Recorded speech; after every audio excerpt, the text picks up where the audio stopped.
I'd like to share a teaching with you from the Hasidic master known as the Me'or Einayim, who taught this: that in the side of the Torah, there are 600,000 letters.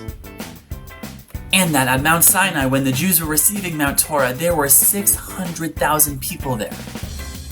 And so based off of those numbers, we can conclude that each Jewish soul has a spiritual connection to one of the Torah's letters.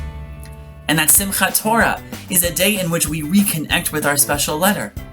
On Simchat Torah, we take an aliyah, we come up to Torah so that we can find ourselves within it. So you see, Simchat Torah is more than just a giant dance party, though I highly recommend that you should have a giant dance party in your home on Simchat Torah. But as we know, Simchat Torah also isn't just a day for rolling out the Torah so that we can see it. It is a day in which we unroll ourselves and discover our unique place within the Torah. And this is a task that we have been preparing for since the beginning of Tishrei, since the beginning of Rosh Hashanah. And so at Temple Beth Elohim this year, we ask you, in what letter will you find yourself in the Torah? Perhaps you're the letter Vav that commands this commandment, Ve'ahavta l'reacha kamocha, to love your neighbor as yourself. Perhaps you're the Zion in Zachor et Yom HaShabbat LeKodsho that says, remember the Sabbath and keep it holy.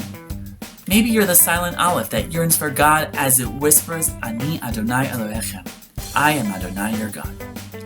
There are a multitude of different kinds of Jews with all different kinds of letters, and it is up to us to find each letter and the one that represents us within the Torah.